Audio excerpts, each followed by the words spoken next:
औरत कितनी बेवकूफ़ होती है। दिल छू लेने वाली कहानी। रोजाना की तरह आज फिर ईश्वर का नाम लेकर उठी थी। किचन में आई और चूल्हे पर चाय का पानी चढ़ाया। फिर बच्चों को नींद से जगाया ताकि वे स्कूल के लिए तैयार हो सके। कुछ ही पलों में वो अपने सास ससुर को चाय देकर आई। फिर बच्चों का नाश्ता तैयार किया और इस बीच उसने बच्चों को ड्रेस भी पहनाई। फिर बच्चों को नाश्ता कराया। पति के लिए दोपहर का टिफिन बनाना भी तो जरूरी था। इस बीच स्कूल का रिक्शा आ गया और वो बच्चों को रिक्शा तक छोड़ने चली गई। वापस आकर पति का टिफिन बनाया और फिर मेज से झूठे बर्तन इकट्ठा किए। इस बीच पतिदेव की आवाज आई कि मेरे कपड़े निकाल दो। उनको ऑफिस जाने के लिए कपड़े निकाल कर दिए। अभी पति के लिए उनकी पसंद का नाश्ता तैयार करके टेबल पर लगाया ही था कि छोटी ननद आई और ये कहकर गई कि भाभी आज मुझे भी कॉलेज जल्दी जाना है, मेरा भी नाश्ता लगा देना।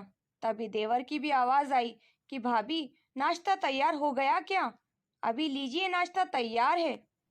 पति और देवर ने नाश्ता किया और अखबार पढ़कर अपने अपने ऑफिस के लिए निकल गए। उसने मेज से खाली बर्तन समेटे और सास ससुर के लिए उनका परहेज का नाश्ता तैयार करने लगी। दोनों को नाश्ता कराने के बाद फिर बर्तन इकट्ठा किए और उनको भी किचन में लाकर धोने लगी। इस बीच सफाई वाली भी आ गई। उसने बर्तन का काम सफाई वाली को सौंपकर खुद बेड की चादरें वगैरह इकट्ठे करने पहुंच गई और फिर सफाई वाली के साथ मिलकर सफाई में जुट गई। अब तक 11 बज चुके थे। अभी वो पूरी तरह काम समेट भी ना पाई थी कि बेल बजी। दरवाजा खोला तो सामने बड़ी ननद और उसके पति और बच्चे सामने खड़े थे। उसने खुशी खुशी सभी को आदर के साथ घर में बुलाया और उनसे बातें करते करते उनके आने से हुई खुशी का इजहार करती रही। ननद की फरमाइश के मुताबिक नाश्ता तैयार करने के बाद अभी वो ननद के पास बैठी ही थी कि सास की आवाज आई कि बहू खाने का क्या प्रोग्राम है। उसने घड़ी पर नजर डाली तो 12 बज रहे थे। उसकी फिक्र बढ़ गई।